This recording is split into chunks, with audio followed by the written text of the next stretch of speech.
श्रीमान ऐसा राजा एमएलए एवं टी कामराज वार्ड काउंसिलर का हम तय से स्वागत एवं अभिनंदन करते हैं।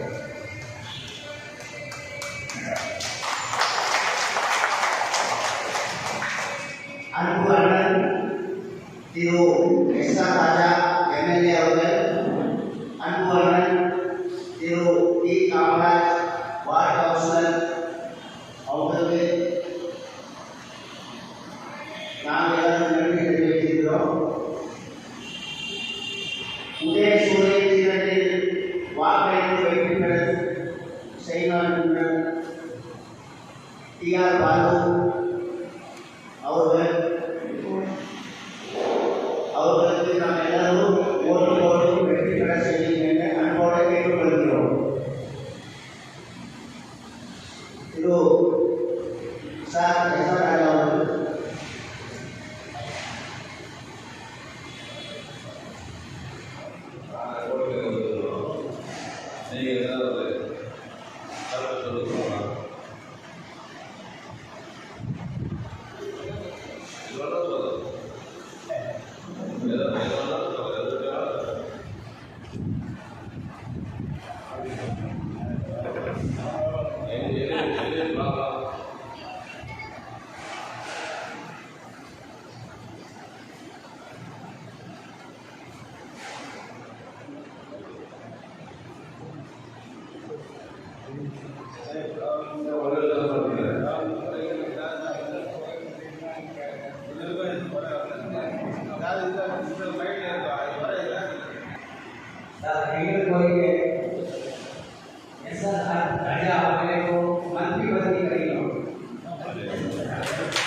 श्रीमान विकल्प जैन, प्रकाशन उड़िया जैन, प्रकाशन जैन,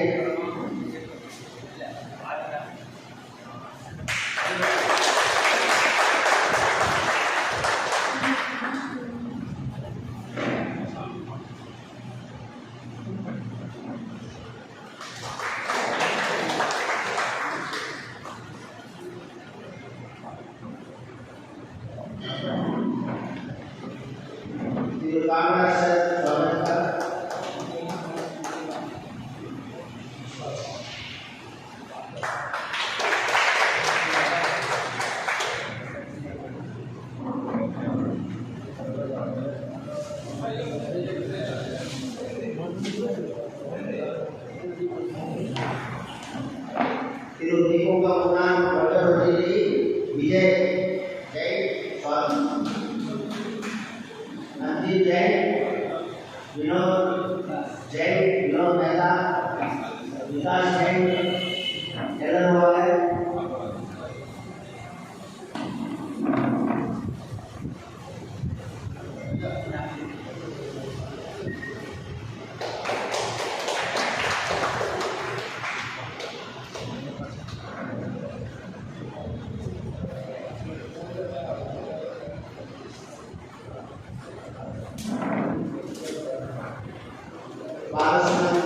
बालसुंदरी जैन, स्वागत करेंगे। ಎಲ್ಲರೂ ಉದಯ ಸೂರ್ಯ ಸಿದ್ಧತೆ ಮಾಡಬೇಕು। ನರಿಯ ಅವರು ಎಲ್ಲ ಸೂರ್ಯ ಬೇಡುಗಳ ಶೈಲಿಯ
ಅನುಭವಕ್ಕೆ தேர்தல் முதல்ல ஆரம்பித்தது திமுக ஆரம்பித்த முதல் நாள் இருந்து இன்னும் 4 நாளில் தேர்தல் இன்னும் 4 நாள் தான் 5 நாள் தான் இருக்கும். இருந்தாலும் இந்த நல சட்டத்தை பார்ப்பது, நாட்டுமன்றத்தை பார்ப்பது, அதுபோல் நாடாளுமன்ற சட்டம், தேர்தல் சட்டம், நாமக்கல் இருக்கிற பெண் கடைக்கார சட்டம், காய்கறி கடைக்கார சட்டம், நிர்வாகம் கலைவார வியாபாரி சட்டம், லாபத்தை இருக்கிற பெரிய வியாபாரிகள் ஒரு சட்டம் வந்திருக்காங்க. உள்ள திறந்த மாதம் ஒரு சட்டம் இருக்குது. நகராட்சியில்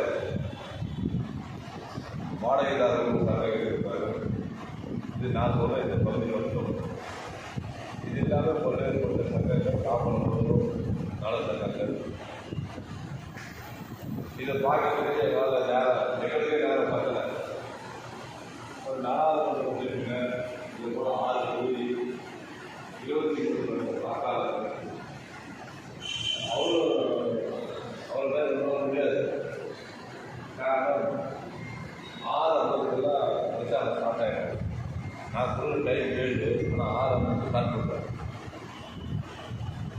அதுபோல் இரவு படிக்கிறதும் 5 மணிக்கு சாயந்தரம் 5 மணிக்கு சாப்பிடுவோம்னு சொல்லுவார். 4:45 மணிக்கு அந்த விசாரணை கிளம்புவோம். நாங்கள் பப்ளிக் ரெஃபரன்ஸ் கேட்டு எங்கள் கட்சியில் அமைப்பு இருந்து எம்எல்ஏ முறையில் மண்டல தலைவர் சிலர் தான் நானே போக முடியாது, சிலர் தான் என்னாலே போக முடியல. பல இடத்துல கூப்பிடுறாங்க, என்னாலே போக முடியல. நானும் காலையில் 7 ஷெடியூல் போட்டு கிளம்புறோம். அந்த டயத்துக்கு அட்ஜஸ்ட் பண்ணி இப்போ இந்த மீட்டிங் கொண்டு வந்து இல்லக்காரங்க எங்கள் மீட்டிங் இருக்குது. அப்புறம் எங்கள் கட்சிக்கு வந்து சில பிரச்சனைகள் வரும், அதெல்லாம் சரி செய்து எப்படியாவது அதிகமான வாக்குகள் பெற்று நம்முடைய வேட்பாளரை வெற்றி. இப்போ நம்ம வேட்பாளர் பற்றி உங்களுக்கு தெரியும். 86 ராஜ்யசபா உறுப்பினர், 96 தொடர்ந்து இங்கே இருக்கிறார். இதுவரை நேற்று அத்தனை தேர்தலிலும் அவர் வெற்றி பெற்றிருந்தார். நான் கூட ஒரு தடவை 2006 எம்எல்ஏ வகிக்கும் போது தமிழ்நாட்டிலே எனக்கு அதிக ஓட்டு கிடைச்சது. ஆனால் போன தடவை வந்து 5,07,000 ஓட்டு ஜெயித்தார். ஆனால் 5,16,000 ஓட்டு ஜெயிக்கல. ஒரு எம்பி வாங்கினாலும் செகண்ட் வந்துட்டார். அதுதான் ஒரு ரொம்ப ஒருத்துது. நம்ம இப்போ ஜெயிச்சதை பற்றி பார்க்கல, நம்ம 2வது வந்துட்டுமேன்ற ஒரு ஃபீலிங்காக வருது. இப்போ இந்த 6 தொகுதியில் வேலை செய்யும் போது எனக்கு தெரியும் எந்தெந்த ஊரில் என்னென்ன எனக்கு வேலை நடக்குதுன்னு. இப்போ இருக்கிற ஸ்டாட்டிஸ்டிக்ஸ் பிரகாரம் அதிகமான ஓட்டு தாமரத்தில் கிடைக்கும்னு சொல்லி போலீஸும் சொல்லுது, எங்கள் டீமும் பார்த்து அந்த வேலை செய்யணும் எங்களுக்கு சொல்லுது. இருந்தாலும் அவருடைய அனுபவம் இப்போ உங்களுக்கு தெரியும். நீங்கள்லாம் ஒரு வியாபாரம் பண்ணுறீங்க, அந்த வியாபாரத்தை விட்டு நீங்கள் வெளியே வர மாட்டீங்க. அந்த வியாபாரத்தை இருக்கிறது அதில் வர லாபம் நஷ்டம் கணக்கெல்லாம் எப்படி தெரியுமோ அது பார்வையிட்ட சாதாரண விஷயங்கள். நான் சட்டமன்ற உறுப்பினர், நான் ஒரு காலத்து பார்த்துக்கிட்டே இருப்பேன். ஒரு மந்திரி என்னை வந்து கேட்பார், இதுக்கு என்ன பதில் சொல்கிறது.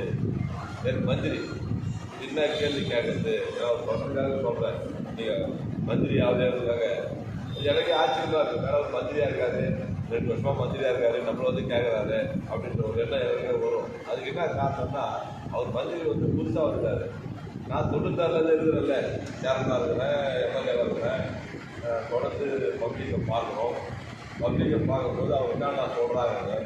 உதாரணத்துக்கு இப்போ இன்றைக்கி நடந்த கதையை மட்டும் சொல்கிறேன். இப்போ செல்வாக்கு காலையில் ஓட்டு கேட்டு வரேன். ஒரு அம்மா, அந்த அம்மாவுக்கு எனக்கு கணக்கு சரியாக இருந்தால் 80 வயசு இருக்கும். அவங்க ஹஸ்பண்டுக்கு 80 வயசு இருக்கும். 2 பேர் இருக்கிறாங்க. நாங்கள் ஓட்டு கேட்குறோம். அந்த அம்மா சொன்ன பதில் என்னன்னா, வெங்காயம் நல்லா இல்லை, தக்காளி நல்லா இல்லை, பூண்டு நல்லா இல்லை, எதுவுமே டேஸ்டாக இல்லை. இது தப்பா ரைட்டா நீங்களே சொல்லுங்க. இது தப்பா ரைட்டா?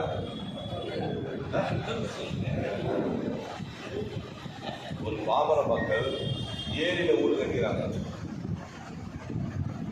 பெரிய பில்டிங்கரும் கிடையாது, சாதாரண வீட்டில் இருக்கிறாங்க.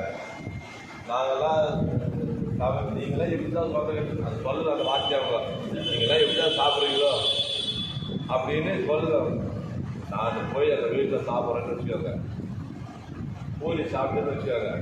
எங்கள் வீட்டில் கேட்க போதுமை எங்கே வாங்கன்னு கேட்போம். முதல்ல கேட்டு டேஸ்ட் நல்லா இருந்தால் ஒரு வாட்டி டேஸ்ட் வந்து அடுத்த வாட்டி அதே டேஸ்ட் இருக்குமா இல்லையா? டேஸ்ட் இல்லைன்னு அர்த்தம் அந்த பொருள் சரியில்லைன்னு அர்த்தம் தானே. அப்போ நம்ம என்ன பண்ணணும்? வேற எந்த வாங்கி பிராண்டை மாற்றணும். எங்கே பிராண்ட் வருதுன்னு பார்க்குறோம். நம்ம பாசிட்டிவ் ஜாஸ்தி அமெரிக்காவில் சாட மாட்டோம். நீங்கள் வந்து பல வியாபாரம் நீங்கள் பண்ணுறீங்க, அதை சாப்பிட்ற பொருள் யாராவது 1-2 பேர் பண்ணலாம். பண்ணுறாங்க இல்லை? இதெல்லாம் நமக்கு முக்கியம். இப்போ நீங்கள் போனீங்கன்னா பாதாபுரத்தை கொடுப்பீங்க, மிஸ்ஸா பழத்தை கொடுப்பீங்க, திராட்சை கொடுப்பீங்க. இப்போ நீங்கள் எங்கே வாங்கிட்டு கொஞ்சம் யாரும் 1 கொடுப்பீங்க, ஞாபகம் இல்லாம மாட்டீங்க. எங்கே வாங்கிட்டு சொல்லுங்க? சவுகார்பேட்டில் எங்கே வாங்குவீங்க? அங்கே 10 கடை இருக்குது. இப்போ நான் கூட ஒரே கடையில் தான் வாங்குறேன். நான் தான் போய் வாங்கிட்டு வருவேன். அப்படிலாம் சொல்லி நான் எங்கே இருந்தேன்னா வண்டி கொடுத்து அந்த கடையில் போய் வாங்கிட்டு சொல்லி வந்துடுவேன். ஒரு பொருளை வாங்கும்போது நம்ம தானே பார்த்து வாங்குவேன். அது போல் இன்றைக்கு நம்ம பப்ளிக்கில் இருக்கிறவங்க, வியாபாரத்தில் இருக்கிறவங்க, நம்ம விற்கும் போதும் ஒரு ஏழைகளுக்கு கொடுக்கும் போதும் இன்றைக்கு ஏழைகளுடைய நிலமை அப்படி இருக்குது. பணம் நிறைய வச்சு என்ன பண்ணுறது? பெரிய ஸ்டேட்டு வியாபாரமே வேணாங்க. அதுக்கப்புறம் ஒரு பெரிய ஸ்டேட்டு இவ்வளோ வியாபாரம் பண்ணுறாங்க தெரியல. எனக்கு வந்து இப்போ தெரியல. ஏன்னா இதெல்லாம் அந்த காலத்தில் வந்து கிருஷ்ணால் ஸ்டேட்டுன்னா அவங்களுக்கு என்ன சைக்கிள் சொம்பு தவளை கடிகாரம் வச்ச காலத்தில் 10 பைசா அப்போல்லாம் வட்டி பெருசு. ஆனால் அவங்ககிட்ட போனால் மட்டும் ₹1 தான். 100 ரூபாய்க்கு யாரும் யாருக்கு கடன் வாங்கினா அவங்க அப்பா அப்போவே அவன் தாத்தா காலத்துலேருந்து இதுதான் நம்ம வந்து செய்கிற சர்வீஸ். ஒரு தடவை இவங்க அப்பா தான்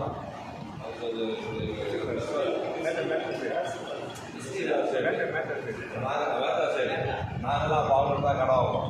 இவருக்கு நான் வியாபாரம் பண்ண போது இவர்கிட்ட கடன் வாங்க ஆரம்பித்தேன். எங்கள் அம்மா அப்பாலாம் அவங்கள்ட்ட தான் கடன் வாங்குவாங்க.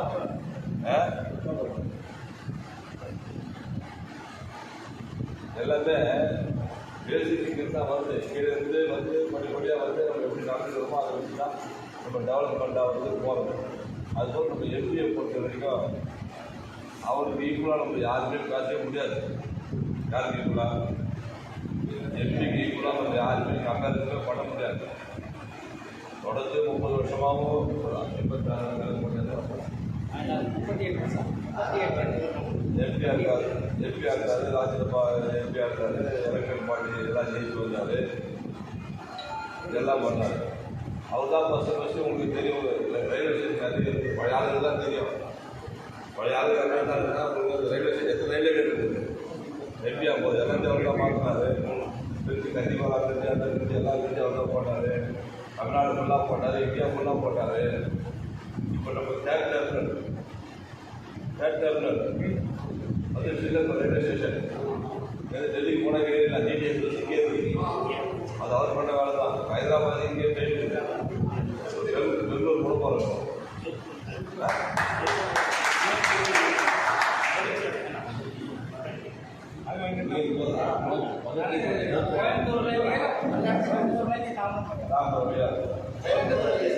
இதெல்லாம் அவர் பண்ணது தான்.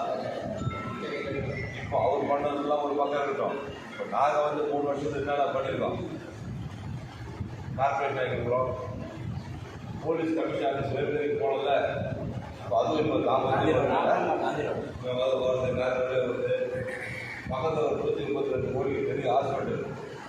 3 பெரிய பிரயோஜனம் இல்லை. நீங்கள் அப்பலாத்துக்கு போகிறவங்க யாரையும் சொல்கிறேன். ஒரு கடையில் வேலை செய்யணும் வரவங்க சொல்லுங்கள். இதெல்லாம் இது போல் இன்னும் நிறைய வேலைகள் தொடர்ந்து மழை காலத்தில் போகிறது வந்தது பெரியெல்லாம் நம்ம பார்த்து போகிறோம். கரெக்டெல்லாம் விட்டாச்சு. இந்த பெரிய வந்து ஸ்டேட் பண்ணி அந்த வேலை நடக்க போகுது. இது போல மெட்ரோ ரயில் வந்து மேடம்பாக்கம் கிளம்பாக்கம் அது தனியாக ஒரு 4200 கோடி அது ப்ராஜெக்ட் போட்டு அந்த வேலை அது வேலை.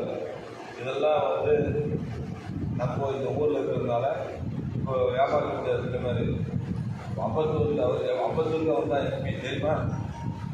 அம்பத்தூர் இந்த தொகுதி வந்து அம்பத்தூர் இருக்குது. மதுரை வாயிலுக்கு அவர் தான் எம்பி. ஆலத்தூர், பொல்லாவரம், தாமரம். இப்போ பார்த்தீங்கன்னா உங்களுக்கு இருக்கிற வசதி யாருமே கிடையாது. நம்ம மார்க்கெட் மாதிரி பெரிய மார்க்கெட் இருக்கா? பக்கத்துலேயே பஸ் ஸ்டாண்டு, பக்கத்துலேயே ரயில்வே ஸ்டேஷன். இந்த பக்கம் போனால் கிளாம்பாக்கத்தில் பெரிய பஸ் ஸ்டாண்டு. 10 நிமிஷத்தில் போனால் ஏர்போர்ட்டு. ஆமாம், நீங்கள் எம்எல்ஏ தேடிட்டு போனால் எங்கே போனோம்? 5 நிமிஷம் போகலாம். எம்பி தேடிட்டு போனால் எங்கே போகலாம்? அவர் வீடு இங்கே வச்சார். கிரவுண்டாண்டே வச்சார். அந்த கிரவுண்டில் போறீங்க. கிரவுண்டில் பாருங்க. இதெல்லாம் இப்போ 3 வருஷத்தில் நம்ம பண்ண டெவலப்மெண்ட் எல்லாமே நிறைய இருக்குது. நிறைய ஹாஸ்பிட்டல்ஸ் இருக்குது. அதெல்லாம் பிளானிங் இருக்குது. நீங்கள் சப்போர்ட் பண்ணுவீங்க, தொடர்ந்து சப்போர்ட் பண்ணுவீங்க. இன்னும் கூட பண்ணிங்கன்னு வச்சுக்கோங்க. இப்போ 6 தொகுதியில் நம்ம தொகுதி அதிகமாக ஓட்டு வந்ததுன்னா நமக்கு இன்னும் கொஞ்சம் மரியாதை வரும். நம்ம தோழர்கள்லாம் கேட்பாங்க.